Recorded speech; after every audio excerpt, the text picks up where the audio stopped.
In this video, I will be doing a quick overview of this Aostirmotor's Bafang Ultra mid-drive bike. Now, for those that know Aostirmotor, it's probably gonna be like, wait a second, they don't make mid-drive bikes, at least for sale that anyone has seen. And you'll be actually correct, they don't. I had them custom built this for me. Long story short, I buy a lot of foldable and regular bikes from them.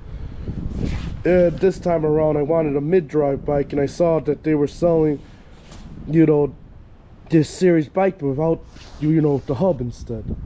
And I asked them, is it possible just to get the frame only? Because I was actually going to do it myself and just buy a Bafang Ultra motor and weld the bottom bracket and all that, and just do a custom version myself.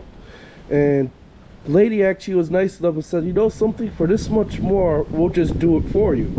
So I said, okay, and here it is. They did it. It's actually a pretty good bike, and I only paid about 2,400 bucks for this thing after the fees and all that other stuff, because you gotta pay Alibaba fees and everything else. But it came out actually really good. It had full hydraulics like I requested, with the slightly bigger rotors, of course. They're not as big as the other one, but this doesn't go as fast either. Now the seat and stuff I put on myself. One thing I do though is the seat post was too long. You see it was hitting the spring, so I ended up having to cut this and, you know, sand it down and everything, so that way when I go bottom, I got adjustment. I don't have to worry about hitting the spring no more. Now this down the road I might change to an air one, but for now it's fine. It actually works, does the job. And then here's the cockpit pretty much of it. And you can see it got the color display. I got my Garmin GPS and all that on there because I use this bike on trails a lot. And then I ended up just doing a Garmin light, and of course a rear Garmin radar with camera system, which I'll do a separate review on that. I kind of don't like it and I like it, but like I said, separate review on that alone by itself. But overall, the bikes performed very well. They actually put a 20 amp hour s17 cells as I requested, because originally I think it was only 16 amp hour. And I told them to see if they could do a 20 amp hour instead, and they were able to do it. And then here you go here, and just to kind of show you quality pretty much. And they did a really good job. I mean, they lined up, if you looked at the chain line there, it's pretty much dead on perfect. And I never had an issue to chain jumping or jumping out the sprocket on jumps and stuff like that, because the chain line is dead on pretty much. Yeah, the derailleurs, you know, it's mid-tier or like before bottom end, but it's okay. It's not the greatest, but it does shift smoothly and does the job. Here's the front, and you can see I went the same shock that I did in my other bike, the KKE. I actually like these forks. And then there you go. And then here I got the ones that actually lock, because I don't like the ones that spin around. So I actually got the ones that lock on there. And then dumb drive, which is really good. I actually prefer dumb over the half throttle, because you're not having to stay on it. It hurts your hand after a while. This here is actually much more better to use. But we'll go ahead and take this bike for a spin, and we'll go on our commute on this bike. Okay, let's go ahead and turn it on and go for a spin. Hopefully I charge the battery on this one. Yep, battery's at 54 volts, so it's charged. Okay, let's go and just turn it on to pedal assist 3.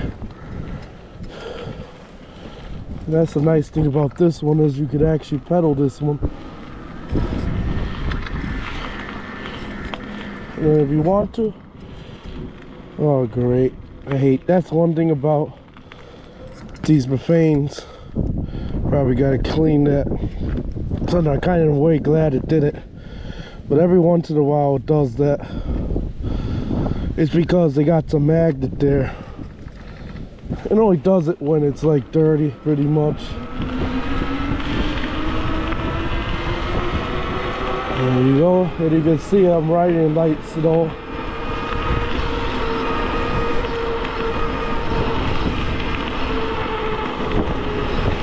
I will fix that speed thing. I'll probably go ahead and do adjustment, check the adjustment on it, which I already did. Seems to be dead on, but Every once in a while, if it gets dirt gunk in that sensor, I'll do it, or if you hit the brake, obviously for the cutoff, it'll do it too, which is normal, because all Bafangs do that, but I gotta go ahead and figure that one out pretty much. Alright. Let's just go ahead and make sure nothing's gonna pop out over here.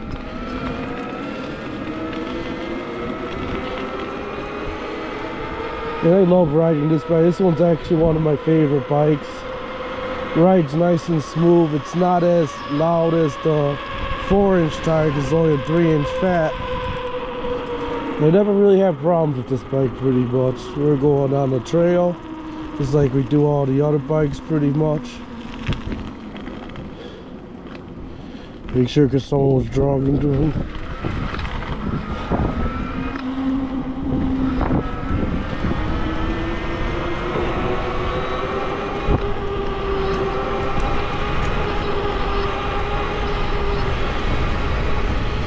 This is the bike I like to use a lot when going down trails, off-roading, everything pretty much.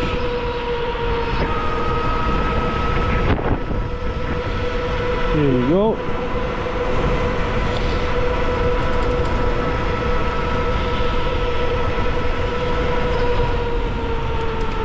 We can turn up the pedal assist so we go faster, higher speed. I don't know if it makes a difference on these and that. Probably not. But you just use your gears too if you want to go fast or slower. Normally it goes down up to 24 in this gear, so I'm kind of shocked that it's not going as fast. But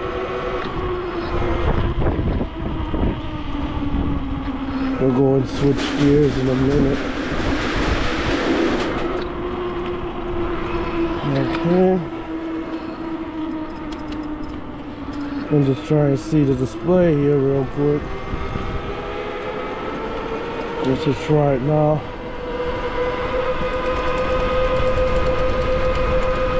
Oh, it's fine.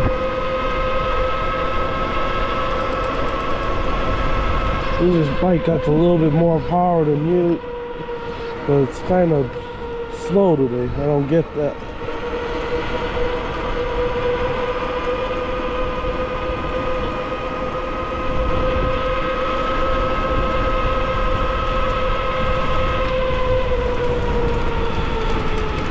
Then again too, we got a lot of wind, so that could be it too.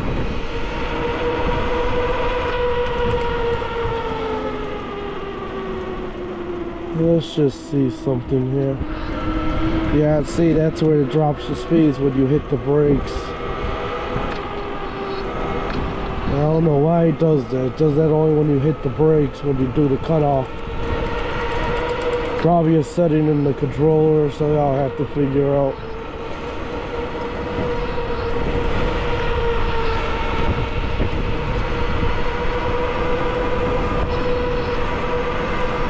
Here you go.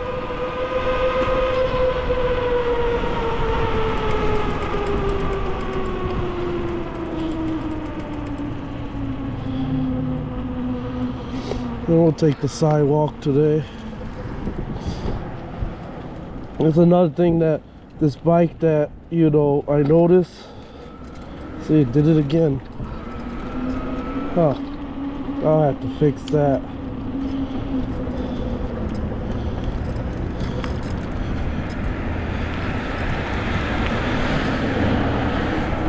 One was behind me.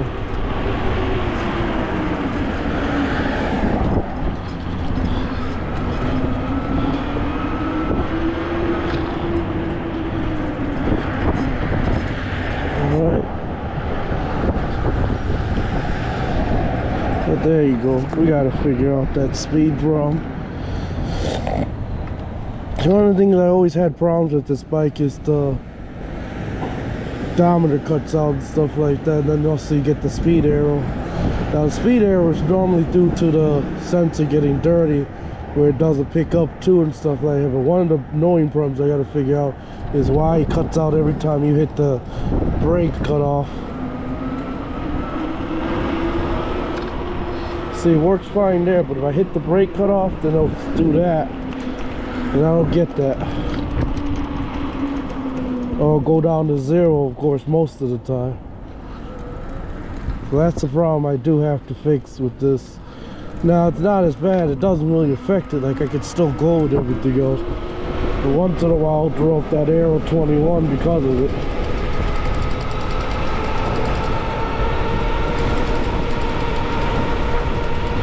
There you go. The wind's pretty bad this way. But it is what it is.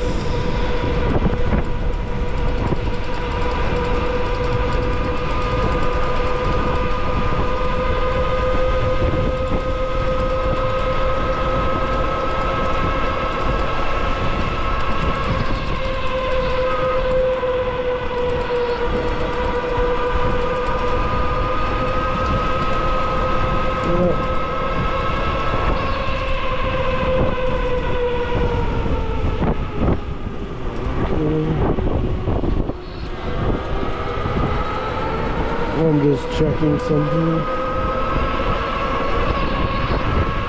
But yeah, I do prefer the mid-drives on a lot of things because, you know, if you're doing a lot of off-roading especially, or you're going up a lot of hills, mid-drives just have much more torque, low-end torque, and then the center of gravity is better too if you're doing jumps and stuff like that.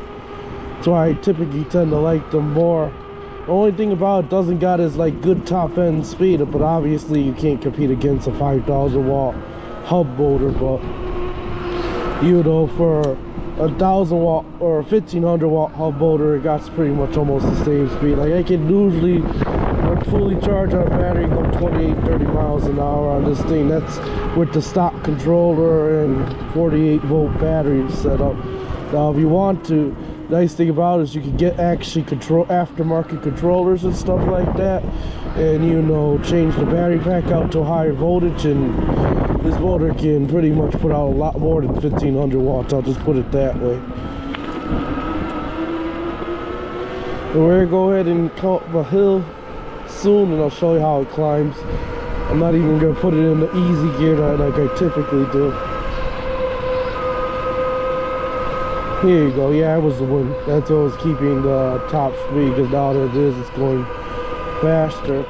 Because normally even up the hill it still goes faster than that, even if you got an incline. That's why I was kind of like, but it's probably because of the wind. And right now I got it on 5th gear.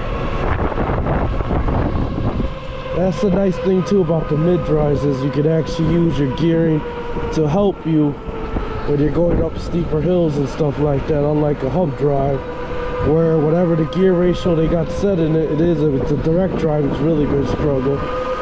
Unless you're dealing with like a 3,000 or 5,000 water, then it'll go up there no problem. But it depends. But right now I'm even going to keep it. I'm not even going to go in the easy gear. I'm just going to keep it in the 5th gear. We're going to go down really slow, unfortunately. Alright, and then we're just going to let it climb up. Actually, we'll just do throttle only. And you can see right now I got it on the 5th gear and it still climbs it without even any assist. Now if I had it on the easier gear, of course I'll climb it up really quick. So yeah, it does pretty good. Alright.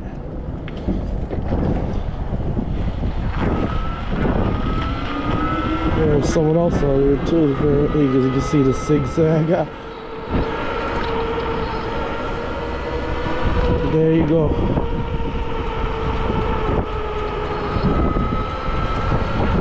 Yeah, this is the one I normally use pretty much a lot.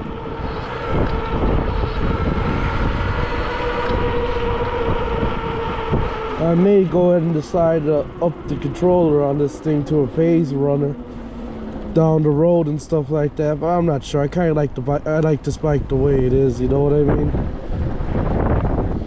We'll go and take a little street. I don't like going on the streets too much on this because it doesn't got that very high speed torque, and I don't want to piss people off, you know, huh? But we'll go and take a little bit. We gotta get past the expressway section anyway.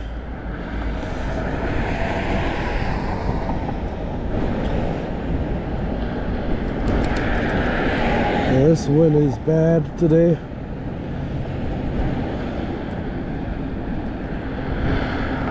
Okay. Yeah, we'll go and do a little bit of street action. Even though normally I'll just take the sidewalk on this one and stuff like that, but go ahead and give you an idea of what at least the top speed is. I'll throw it in 7 gear,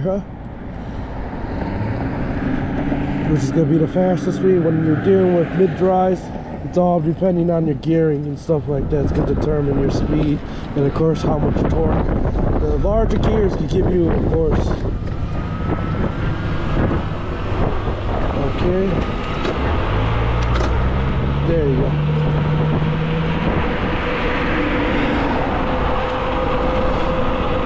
Typically I won't change gears that fast, but usually I'll slow down and do it because you can actually crunch your gears up. But in this case here,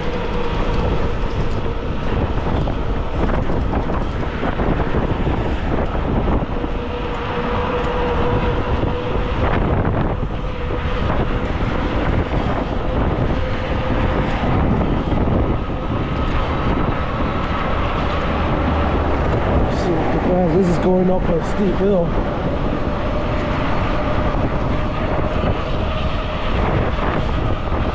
There you go, now we're going downhill. Yeah, I kind of give you an idea. Oh yeah, it's getting up to 30 downhill though, of course.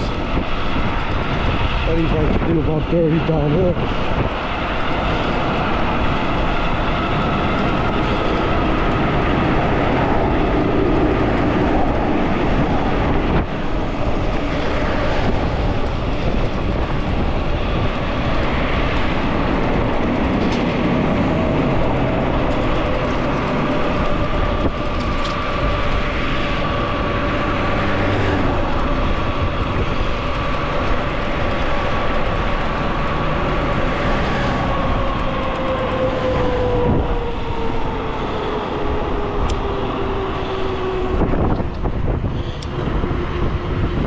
Go back into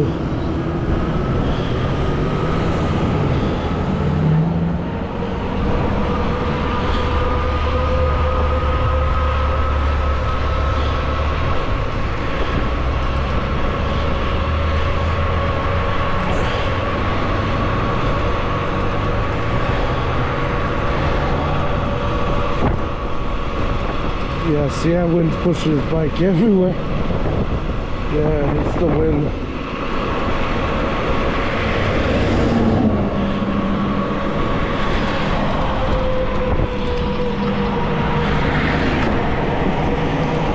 Okay, here we go, we gotta stop.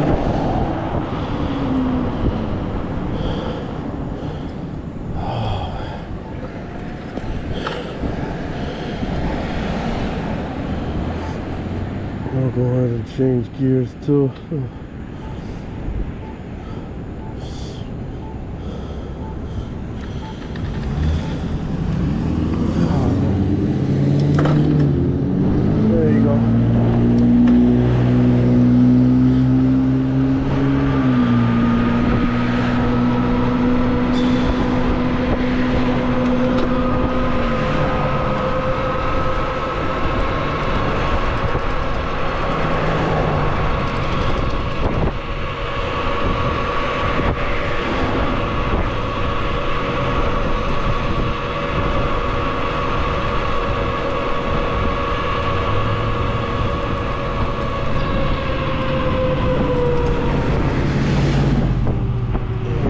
Go ahead and turn here.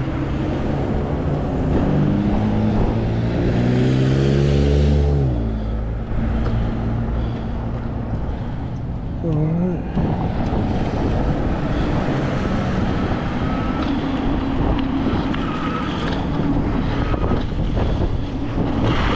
Alright, we're getting close to the end of the commute pretty much.